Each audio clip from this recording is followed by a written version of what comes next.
این عقلی رسول ای دیوانه پرسیدن در کورای فرزند ای به فرزند پرسیدن در کورای پولداری رای کمبغل پرسیدن در کورای چون این نعمت را شکر نمیکنه.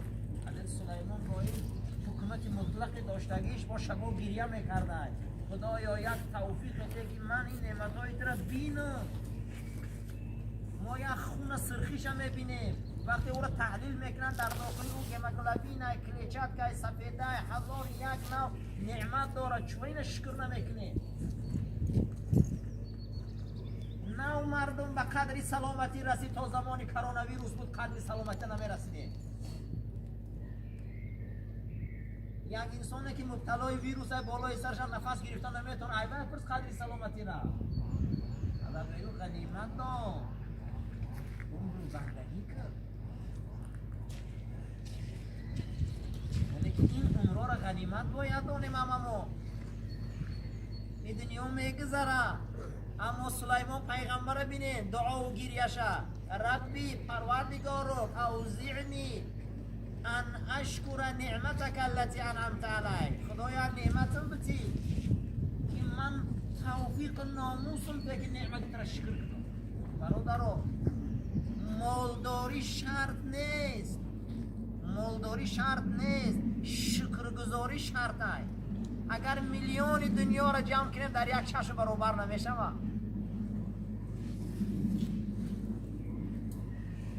اگر میلیون دنیا را جمع کنیم در یک دست برابر نمیشه ما. یک زبان ما 3 میلیون میکروارگانیسم داره که مزه را جدا میکنه. اگر همه آبی زیر زبان خشک شود دست من چی میبینه من کسلوی قند بینه بیچاره را روزه گرفتن نمیتونم دمی بدن دهن چایقه میکنم. یک امپوله که برای بچه امیر عربستان قند بده ای خطی که فرانسه زکاس میکردن در فیسبوک نوشتیان $3,500 بده 11 روز ما دهنش تامین میکردن یک امپولش. این نعمت را خدا به پول داده ایمونا شکر نمیکنیم. شکر زبانی میشن الحمدلله. جناب پیغمبر روایت حدیث دارن که کسی که الحمدلله علی نعمت الاسلام ملائکه ها ثواب امیر نوشته نمیتونستن. کسی که اگر گوه که الحمدلله علی نعمت الاسلام حمد و ثنا باد بر نعمت اسلام من ما را جمع کرد حمد و ثنا باد بر نعمت اسلام اما با اصول اسلام زندگی میکنه. من بینه که کرس میزنن بینه که گل برده سیان در دستاشون شیشه عرق خطی و این اصول اگر گورمان میکردن ای دستمان چی میومد و این اصول ما را برده جهنم ده میماندن ای دستمان چی میومد. نعمت را شکر کردن در کاره که مرگی ما مرگ اسلام باشن مرگی ما مرگی مسلمان باشن. ما در کدام زمین میمریم برای زیغ نشوه. جناب پیغمبر در خانه اومی ایمن خواب بدن مادر حضرت انس بن مالک روایت میکنه که در خانه من پیغمبر خدا خواب بود خیست یک خندید با خواب کرد با خیست یک گریه کرد. بعد از خواب خیست من پرسیدم که پیغمبر چوه یک خندیدی چوه یک گریه کردی. نو خندم از بحر این بود که خالد ابن ولید در بهشت دیدم. ولی خالد ابن ولید در عصر حضرت عمر میمره میگه در بهشت دیدم پرواز داره. او برای که خدا اجر شهید شده. گفت چی بابا؟ گفت گریه کردی. گفت از خرسندی گریه کردم مردم را دیدم که بحرهوی کرده رفته سیان و دینی منو در همونجا جاری کرده سیان. در درون بحر دیدم مردم را که بحرهوی کرده رفته سیان برای دینی من. همه حیران شد که این چه خیلی خوبه. اومی ایمن با شوهرش در عهد حضرت عثمان خودی که میره در اسپانیا میمره. این معجزه را در همونجا میبینه. بحر قدی مسلمان بحر میونه زمین قدی در عهد عثمان اسلام داخل اسپانیا در آوردن. 140,000 صحابه پیغمبر 15,000 شد در قبرستان بقیع. همین دنیا در 5 مرده رفت. مسلمان ها در کبری در کیپر رفته مردن. مسلمان ها در بحر میانه زمین مردن. 6000 صحابه در بحر میان زمین و دست خودی گرکلی کشته شدن. میگه در بحر میگه روی بحر میگه کف کی خون میگه سرخی میزد. بخاطر دین خدا هم میتفا رفته در اومدن.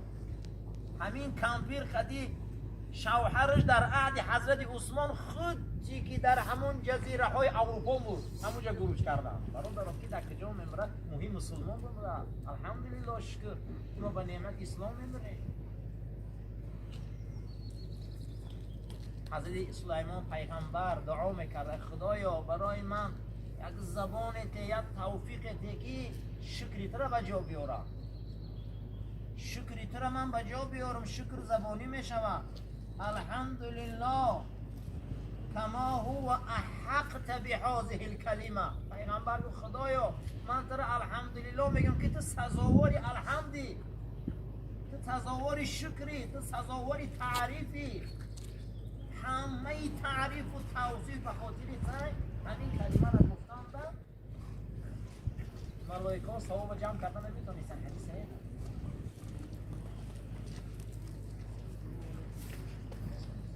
آوردیم جنازه را ما نبینه دیگه رفت بار خواهد دیگه هم میره شما باید میدونم. حضرت سلیمان علیه السلام از ثروت و دارایی بزرگیش بین میگه همش این امتحانه. این روز از دست من میره و این همش پرسیده میشود. خدایا توفیق ده میگه که من این شکری اینو بجا بیارم. ما نعمتهای ظاهری را میبینیم، این چشم، این گوش، این پا نعمتهای ظاهری های. ما نعمتهای درونه را حالی ندیده استیم. عقل، ایمان. در عهد موسی پیغمبر امام غزالی میگه که حضرت موسی به یک شارع کوچه میگذشت که یک کور دید گریه داره میگه یا بار یا وصول، ای خدای نیکیته و خدای روزی عطا کننده، ای خدای سلامتی دهنده. حضرت موسی میگه بالاش آمد هم کوری و هم شال ما چی ذکر کرده و شکر کرده و خدا را نیک و وصول گفتستی. هم کوری و هم شال من خندید تو موسی میدونم تو موسی منو برای امتحان پرسیدی. تو من برای او شکر میکنم نعمته میگم که در همین محله من زندگی میکنم غیر من یگان کس خدا را نمیشناسه. من شکر میکنم که خدا مرا ناموس داده غیرت داده من خدا میشناسم. خدا شناسی من یعنی نعمت است. 5 وقت نماز میخوندگی ده باید رکعت‌های آخرش ده گریه کنیم. انسان‌های هستن به نمازن، انسان‌های هستن به روزن، انسان‌های هستن به دیانتن. باید ما همه این فکر کنیم با ایمانی که خدا در درون ما داده و این ایمان شکر و این ایمانی دادگیش 1000 بار شکر و این سحرخرک‌های میخیزاندگیش شکر. من شما بینه که ما همین ماه رمضان ده ممکن با کمیش من 10 جنازه خوندم همه جوان بودم. این سلامتی ده شکر، این موی سفید ده شکر، این پیری ده شکر. حضرت عمر گریه میکرده که پروردگارا شکر میکنم به همون استخوانه که میشنوه.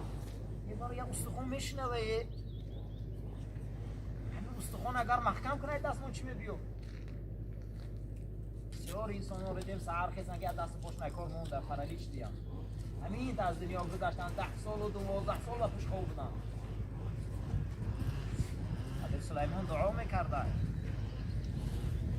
حضرت سلیمان جناب پیغمبر گفت که سلیمان پیامبری بود که حاکم مطلق دنیا او اسیری حکومت نبود، امیری حکومت بود. اما امروز ما اسیری مالیم، ما اسیری دنیاییم. چی دنیا داریم؟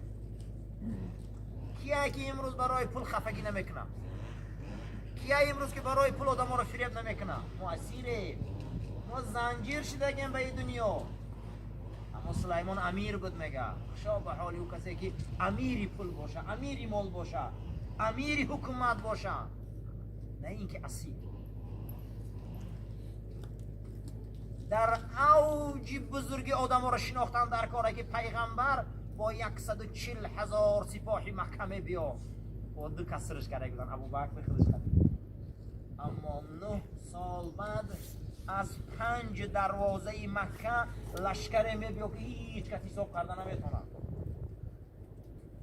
140,000 سپاهی قدیم مدینه مکه میبیو. میگه یگان کس شمشیر چه غلافش نمیبروره، یگان کس نیزش چخت نمیکنه، فقط برکت کلمه تکبیر خط میبروی.